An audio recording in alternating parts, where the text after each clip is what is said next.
There was once a Jewish boy of 15 years of age who was so disgusted with his German nationality that he threw his passport into the ocean.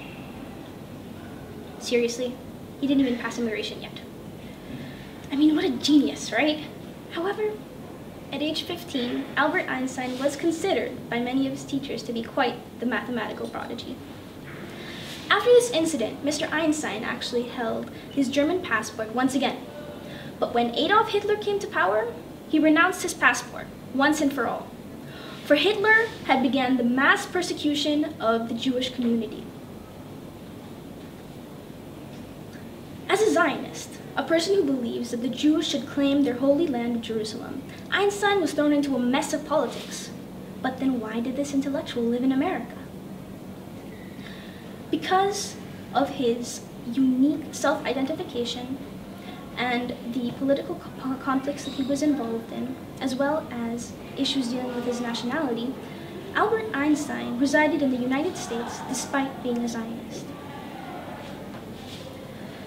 As Einstein began to drift further and further away from his orthodox Zionist beliefs to anti-nationalism, not pacifism, Einstein decided not to live in Palestine. In the beginning of his political career, Einstein identified himself as a Zionist because he had his Jewish origin, even though he did not practice Judaism. Throughout his life, his anti-nationalist beliefs were embedded in the actions he took during the Zionist movement. For example, in 1952, when Einstein was offered the presidency of the State of Israel, he rejected this offer because he felt that once granted their own state, what was to be the Israeli people would turn into a state solely concerned with its borders, building an army, and exerting a tyrannical force over the others. Thus, Einstein refused this opportunity and in turn refused to stay in Palestine. Next, a common gray area is whether or not Einstein was a pacifist or not. In 1930, Einstein actually refused to be associated with the Zionist movement and in turn refused to stay in Palestine unless peace was made with the Palestinian people that surrounded Jerusalem. Although, on the other side of the spectrum, in 1933, when Hitler's forces began growing in power, Einstein actually encouraged King Albert of Belgium to defend Belgium against the Nazi powers. Thus, it is facetious to claim that with all of the conflicts surrounding the creation of the State of Israel, that Einstein did not settle in Palestine because of his pacifist beliefs. Because his pacifist beliefs were changing so erratically. Eventually, Einstein decided that the best way to voice his opinions would be to create a Hebrew university in what was the state of Jerusalem.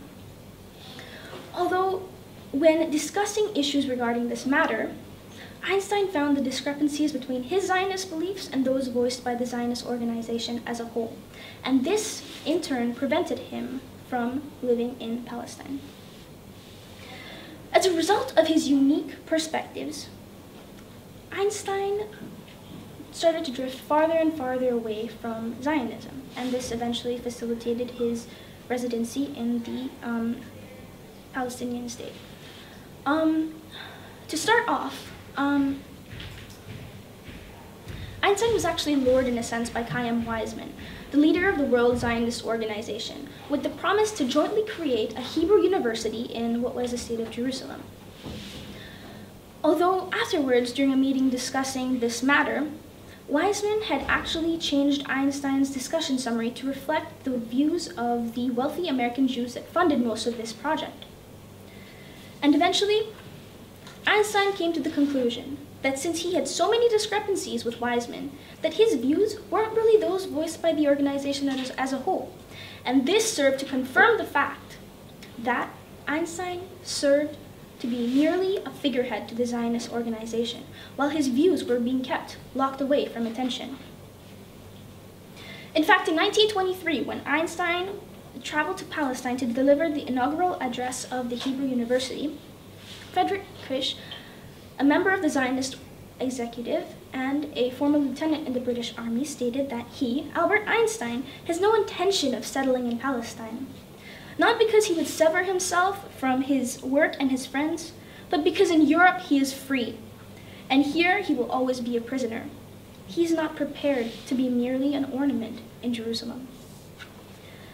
Thus, it was because of these events that Einstein had come to terms with his ideals, which did not reflect those voiced by the Zionist organization, and this served as a catalyst to keep him out of Palestine. When Hitler swept into Berlin, Einstein began to flounder around to claim a new nationality.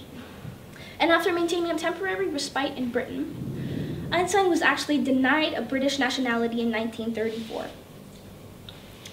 During his hearing to claim the passport, the British were actually very touchy about issues dealing with Britain. For example, in a quote stated by Ronald W. Clark, the author of a biographical work about Einstein entitled The Life and Times, Britain felt that a strong Germany provided a defense against Russia, and that relations with Einstein would sever strong business, political, and traditional connections. Moreover, even though Einstein represented intellectual freedom, which would provide a benefit to Britain's reputation, it is also true that Einstein's name was involved in propaganda relating to Germany, and this in turn would provide a detriment to Britain's reputation.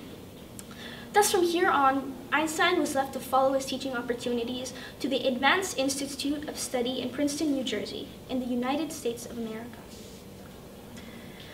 Therefore, Einstein's anti-nationalist beliefs led to his unorthodox understanding of Zionism and pacifism, and this in turn facilitated his hostility towards the World Zionist Organization, which prevented him from settling in Palestine. At the same time, the anti-Semitism in Europe and the British hostility towards this intellectual eventually encouraged Einstein to settle in the United States. Moreover, this passport that Einstein threw into the ocean at age 15 also represented the rejection of orthodox thinking. Because Einstein refused to reject his Jewish origin just because Adolf Hitler threatened it. And it was with this thinking that Einstein transformed this world into one where the modern man refused to take what the world threw at him. No. Instead, the modern man decided that he himself would shape his future. He himself would determine where he lived, what he did, and what he believed. Thank you.